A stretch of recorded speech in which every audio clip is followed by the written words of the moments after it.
I'm very happy to be here for this important occasion. I'm sorry that I can't be with you in person, but I want, first of all, to congratulate the University Service Center for China Studies and the Institute of Chinese Studies of the Chinese University for Hong Kong. This is an important occasion, and my job is to provide a little bit of instant history for busy people. I call my talk, borrowing from our former Secretary of State, Dean Acheson's autobiography called Present at the Creation, by the same title, because I, together with Ezra Vogel and Wang Yo-jin, Peter Wang, whom I hope is also here today, we were present at the creation of the University Service Center. And I want to give you some sense of why the USC came about and how important its role became. Hong Kong in 1963-64 was a quiet colonial place. There wasn't even a law school at Hong Kong University or elsewhere. When itinerant China scholars from the US and other countries came to Hong Kong, they found little help if they wanted to spend a semester or academic year or what have you studying mainland China. I arrived here in August 1963 with my wife and 3 young sons, and we really had nowhere to turn for help. We needed help for the family. We needed help for my wife's work and my own. The first challenge we confronted was housing. Where do you find a place to live? And if it hadn't been for meeting Ezra Vogel, who had just come to Hong Kong and who told me about Chen, which turned out to be a very comfortable area in Kowloon, I wouldn't have known really what to do. So we found a good place to stay. But the next problem was, what about my children's education? And my wife worked very hard. It was easy to place our oldest boy in the first grade of the good public school in Kowloon, but the 2 younger ones who were only 4 and 2.5, we had a problem with. We spent a day at a Cantonese-speaking school where none of us knew what was going on because no one in our family understood Cantonese. Then we decided we had to have something in English, and luckily we found a British Army wife named Foster who ran a wonderful school that my 2 younger boys enjoyed. Having taken care of education and housing, my wife and I turned to our next preoccupations, which is what were we going to do?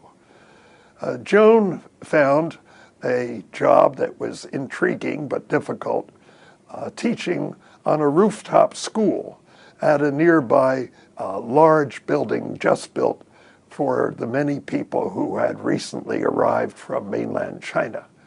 And she taught English at that school for 1 year we were in Hong Kong. My own work concerned interviewing refugees from China. I wanted to do a book on the criminal justice system, and Franz Schermann, who had been my colleague at the University of California, Berkeley, convinced me that in order to do a decent job in understanding the Chinese system, I had to engage in refugee interviewing, which at that time was still relatively unknown among academics, and there were some who had doubts about it. I decided this is the way I wanted to spend most of my year, but the problem was how to do it. There was no USC then. there was no place to interview these people. I started to interview people at home. That didn't prove entirely satisfactory when my children were home, particularly. And I worried about their health because some of the people I interviewed would cough a bit, and TB was very widespread in Hong Kong at that time. I had heard a rumor that the Carnegie Corporation in New York was going to set up a place for academic people like Ezra and me, so we would have a facility and we would have materials and we could have interpreters and secretarial assistants, but it hadn't happened. Finally, I did learn that temporary quarters had been found in the Peninsula Court Hotel just behind the Peninsula Hotel on the edge of Kowloon across from the island. And I did make an office there for a couple of months together with Lucian Pai, a senior political science scholar from MIT, who I think was instrumental in persuading the Carnegie Corporation to try to set up a place for us to work. But the place wasn't happening. We were told there was going to be an institution on Argyle Street near the old airport where we could set up shop. But week after week, no news of anything happening. And the problem was the person whom Carnegie Corporation had sent out to Hong Kong to establish the center was very cautious. He had been, I think, intimidated by the British authorities. They were highly suspicious of what we were up to. I think they thought we might be a CIA drop, or at least some of us might be using academe as a front for political interviewing of refugees from China. But week after week, nothing happened. Finally, Carnegie seemed to lose its patience, and the person they sent out from New York was asked to return. He hadn't been familiar with Hong Kong, he didn't know much about China, and he wasn't a vigorous administrator. But who would take his place? They obviously needed to find a director, but that was going to take many months. And I think since I was younger than Lucian Pai, he was able to suggest my name as a temporary replacement, and it fell to be my responsibility in the late fall, early winter of 1963 to take over and try to get the center established. I was eager to do so. The reason was I needed the facilities, I needed the materials, I needed to meet people. I especially needed to meet refugees who could tell me about the Chinese legal system and the criminal justice system particularly. I wanted to interview three types of people. One, I just was eager to talk to people who had been living in China. I wanted to know how the average citizen came in contact with the legal system or didn't, what the perception of the legal system was.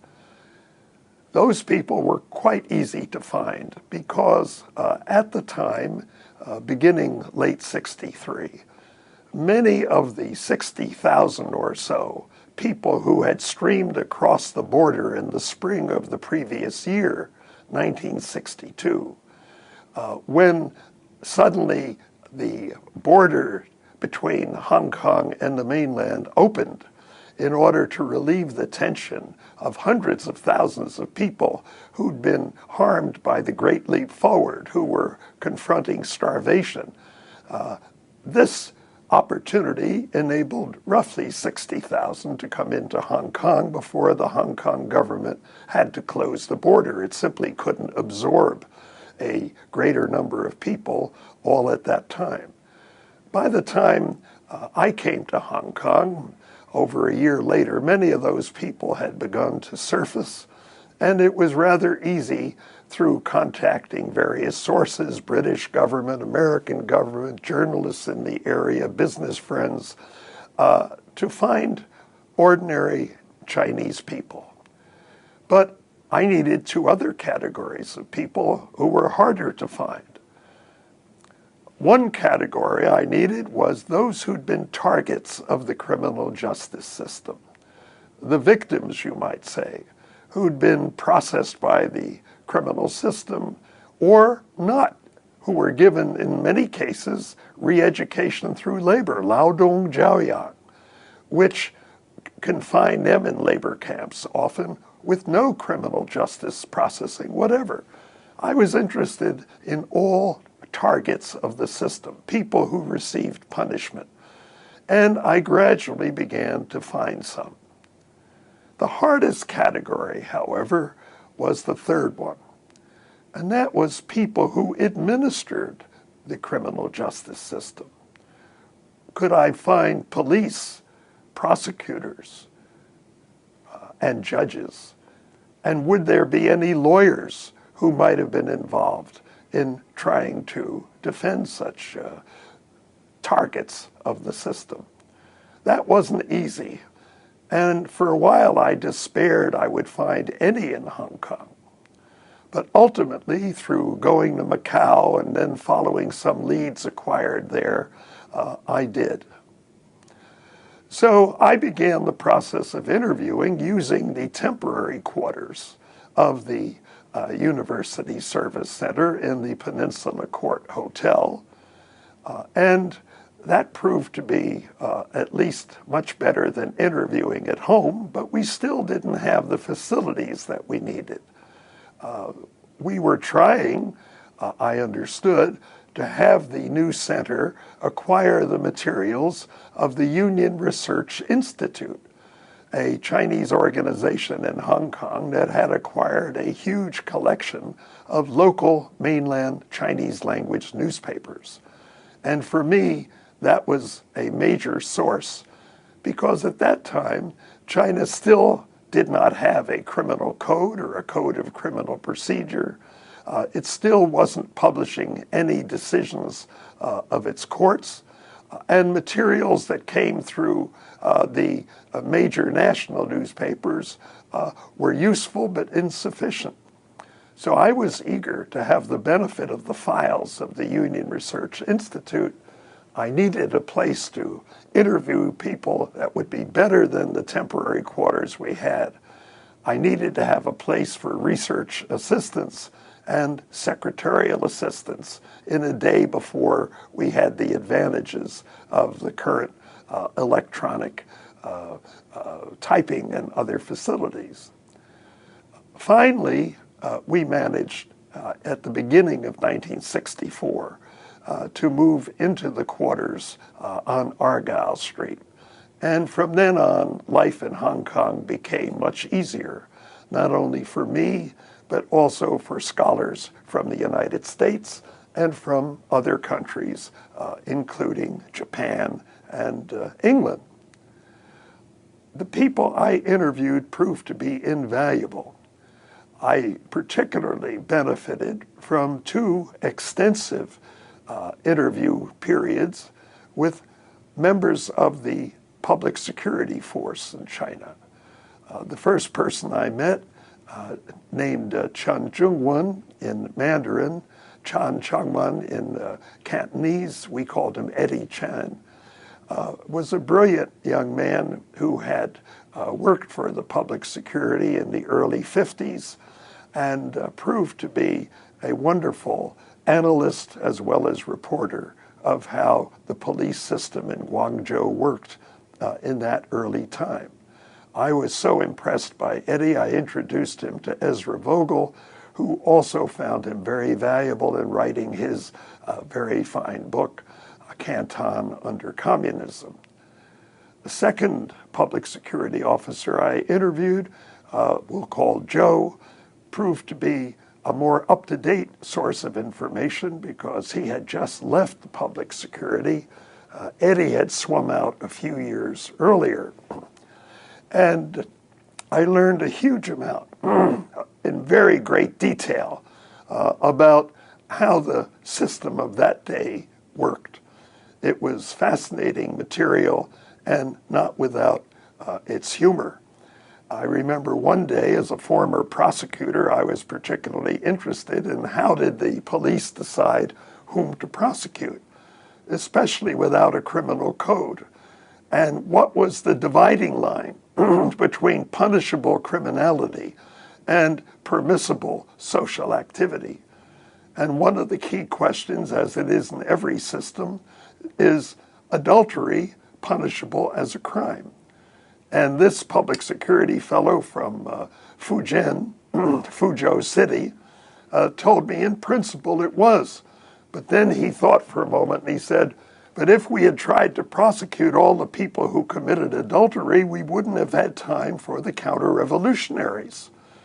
And that, of course, is a problem known to every prosecutorial system. You have to have a set of priorities, and resources are necessarily limited. I learned a lot from these two people, but what I really needed most of all was to find someone who knew about the court system, how the formal court system operated.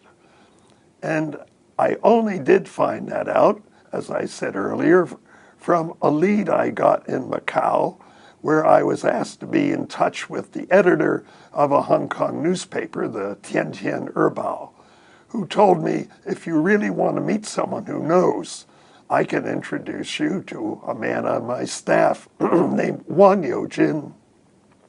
Peter Wang, who later became an advisor to the Center for the University Service Center for China Studies here at the Chinese University, proved to be an invaluable companion. He not only had gone to law school in Beijing after arriving from Singapore at age 18 for an education in the mainland, but when he finished the Beijing Law School, he then went on to work in the court system in Northeast China. And after that, when China decided, under the influence of the Soviet legal system, to establish a equivalent of what the Russians called a College of Advocates, a legal advisory bureau in Chinese, Falu Gu Wen Tru. Peter was assigned to that group. So here was somebody I had stumbled on who knew not only about the court system, but about the attempt to provide a new people's lawyer system in communist China. And we worked together a long time. These interviews went on for a very long period. I interviewed Peter about 85 hours. I interviewed Mr. Zhou from Fujian 120 hours. 4 hours a day, 5 days a week, week after week. And we became great friends. The problem was, what would these people do when the interviewing was over? I liked Peter Wang so much, I asked him to continue to work with me at the University Service Center. Ezra liked Eddie Chen very much, and they continued to work together. But Mr. Zhou was a problem. I didn't really need him. He didn't know much about law other than his police experience.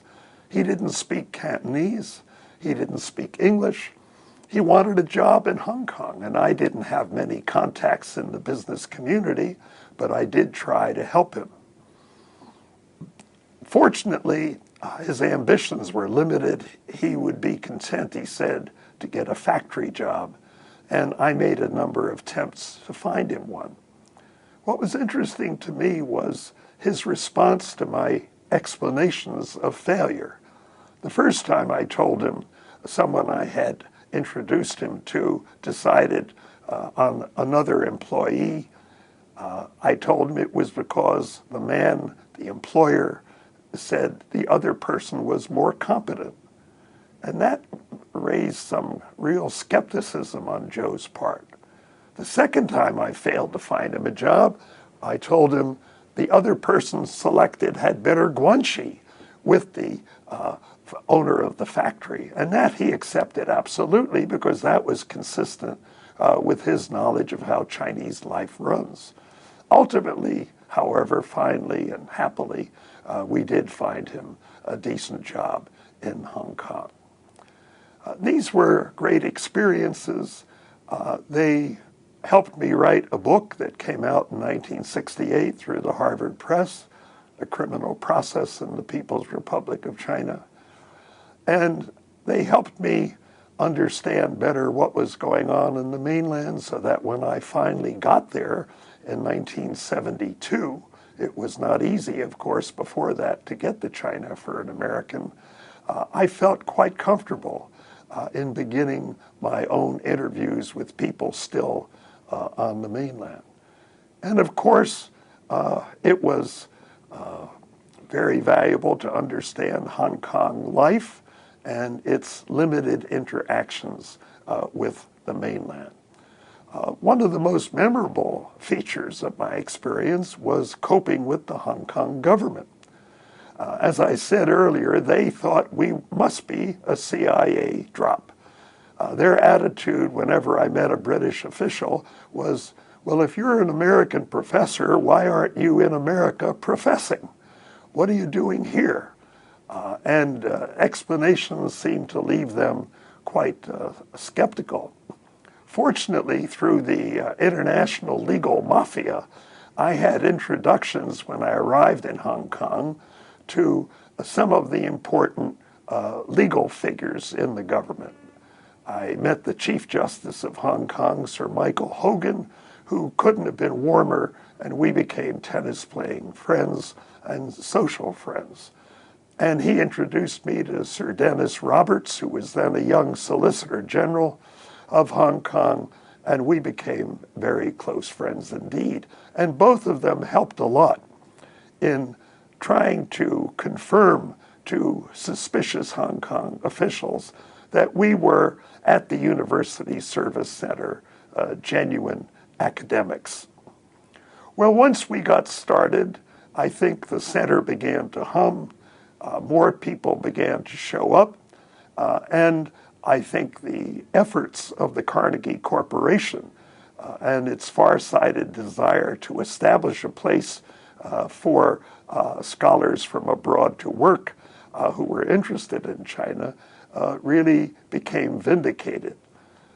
I haven't followed in detail the history of the University Service Center after that, but one thing I wanted to call your attention to. In 1963, when it came to the question of the name, we limited it to University Service Center. Now, just looking at that in the abstract, you wouldn't know, is it an auto repair shop, what we'd call a garage? We had no idea.